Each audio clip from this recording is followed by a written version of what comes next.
It's a very, very, very special day. Friday the 31st of January.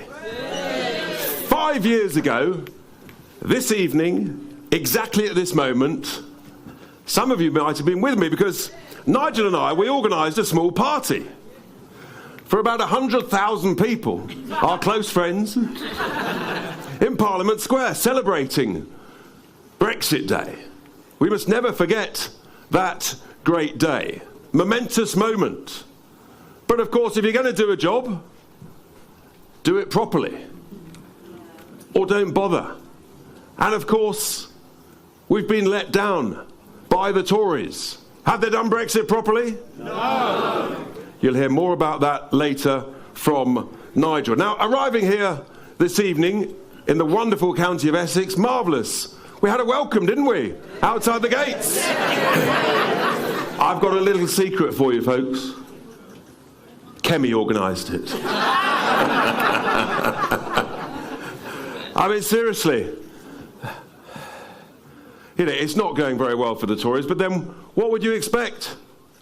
I mean, did the Tories, after Brexit, did they make you better off? No. Did they control our borders? No. Did they improve our health service? No. What did they do? Oh, I remember. They opened our borders to mass immigration. And they put in legislation, probably the most stupid act ever invented. Net zero. I'll come back to that a bit later. So quite rightly, the Tories were thrown out at the general election. Now, about a year ago, I introduced a new word to the English language. It's not yet in the dictionary. And I thought I was being a bit bullish by introducing the word Starmageddon. I thought, no, it can't be that bad. But can you believe it? I mean, how's it going, folks? Here we are, 6 months in. So, 7 months in, thank you very much. It's so bad I've actually I've tried not to count. I mean, are they making our pensioners better off by stealing the winter fuel allowance? Are they making anybody better off with the blunder budget, where they've increased the national insurance contributions on employers? Is that making us better off? No. Is it making us better off by increasing regulations on small, medium and big businesses? Is that making you better off? No. Is anything they're doing making us better off? Does it make us better off, folks, to send £20 billion to spend that on carbon capture schemes that even the Green Party say don't work? Does it make us better off to spend 9, 10, 11 billion pounds on mad Miliband's climate change schemes overseas, sending it overseas? Does that make us better off? No. And now what do they want to do?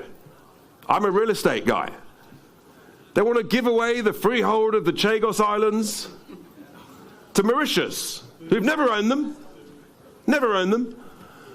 Normally when you give away a freehold, you actually sell it because it might be valuable. And they pay you.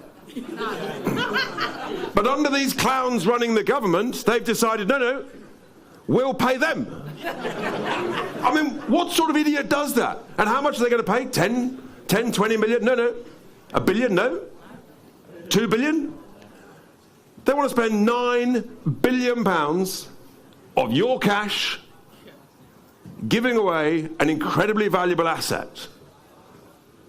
And hopefully, we're going to stop that. None of this stuff that they're doing is making any of us better off.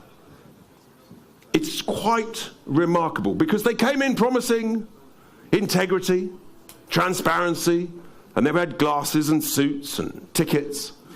They came in promising they would fix the foundations. Have they fixed the foundations, folks? No. I'll tell you what they've done. They've sabotaged the foundations. Our economy is going in the wrong direction, fast. Growth has completely flatlined. I'm worried that we're heading towards recession. And the markets, the bond markets, are fragile and tense. And this could get very serious very soon. Jobs are down. Confidence is down. Investment is down. The only thing that's going up are your bills. Is that making you better off? It's a catastrophe. These people have no idea what they're doing. When we sit there in the Houses of Parliament, you listen to some of these people, and they're reading what they've been told to say. It's pathetic. I mean, if you can't stand there and have the conviction and the courage and the knowledge actually to say something that you believe in, not what you've been told to say, then frankly, I'm not sure you deserve to be there at all. But that's who they are. Not a single member of the cabinet has run a business, has lost sleep over whether they can pay the salary bill at the end of the week or the end of the month.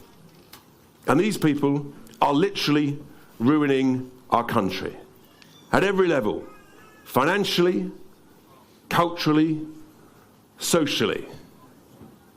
But don't worry. Apparently, you can trust the Tories. I mean, let's just remind ourselves, this is the party that put our taxes up to the highest level for 70 years. This is the party that, having got Brexit done, then didn't get rid of all the regulations that we could have got rid of to make our economy grow faster. Would you ever trust the Tories again? Never. I hadn't even said what I was going to talk about. But you're right. Never forgive and never forget how they opened the borders to mass immigration. I don't think the country will ever forgive them.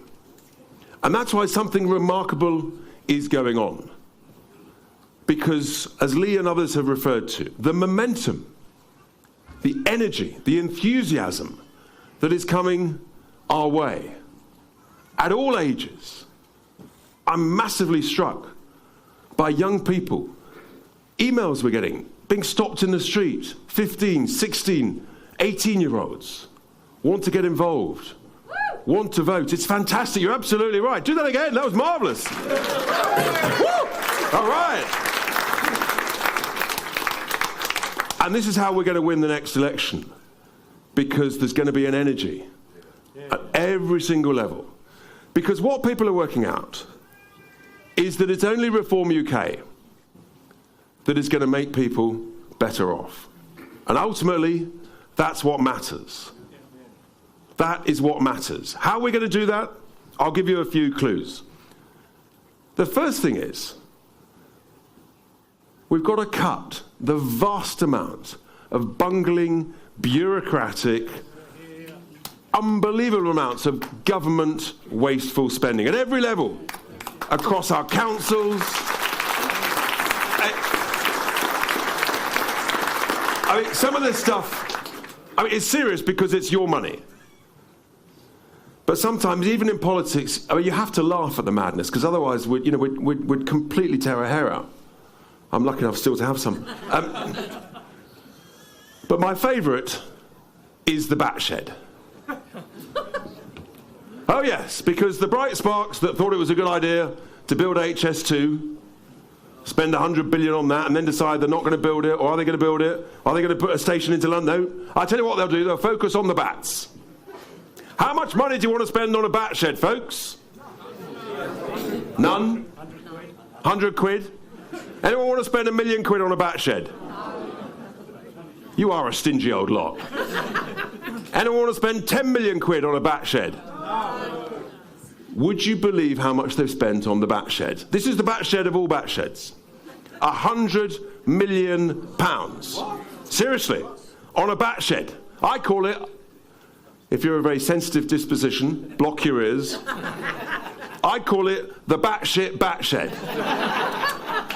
100 million quid. I put a tweet out. I said, "Dear bats, we're putting a train line through your forest. If you don't mind, folks, could you just move the other side of the wood? Because we can't afford £100 million on a bat tunnel that won't protect you, won't help you, and you're not interested anyway. Love, Richard.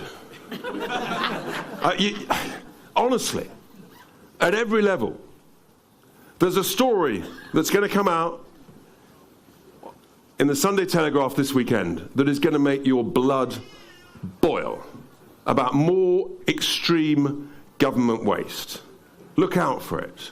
Wherever we look, there's wasteful spending. And as MPs now, we're getting whistleblowers come to us. And it is truly, truly shocking. Incompetence, woeful procurement, and I'm afraid to say, folks, fraud and corruption at every level. This net zero, I mean, it's the worst thing. It's the greatest act of financial lunacy ever imposed. It really is.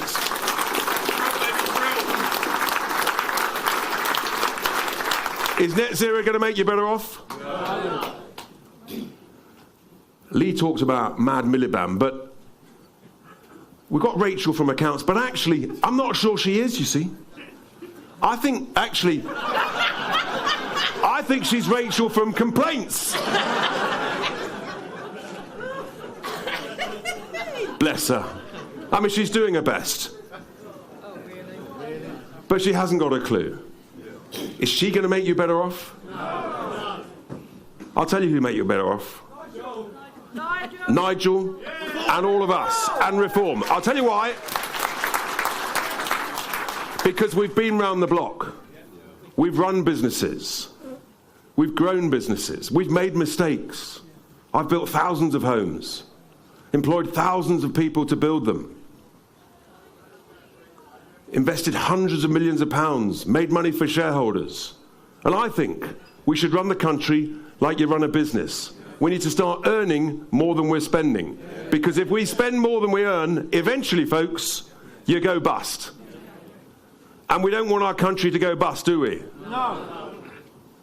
But that's where we're heading at some point. That's why the bond markets are worried. So instead, what I say to you is, only Reform UK, truthfully, can make us all better off. We know how to do it. We know how to cut the wasteful spending, and we know how to cut the daft regulations, and then we can afford to cut the taxes, and that's how you make businesses grow. You can't tax your way out of a crisis. We've got to grow out of a crisis. We've got to scrap the lunacy of net zero. And I tell you what, folks, we are winning that battle. The worm is turning. And Labour are beginning to panic. Be under no illusion. We're going to come under scrutiny. The media will come for us. They're digging into all our backgrounds. I mean, how many skeletons can we have in the closet? I've got a few. We've all got a few. We're all normal people. Have you got the courage to be with us, team? Yes. You sure? Yes. We need you. We need that courage. We need people to stand up and stand for us in elections. Campaign for us. Knock on doors. Leaflet for us. Because there is an energy, there is a momentum, there is an enthusiasm. Here, everywhere. And I absolutely promise you, with your help, with the help of everybody in all these branches up and down the country, I've no doubt whatsoever, we will win the next general election. So I say to you all, be with us, work with us, let's make Britain grow again, and ladies and gentlemen, let's make Britain great again. Thank you very much.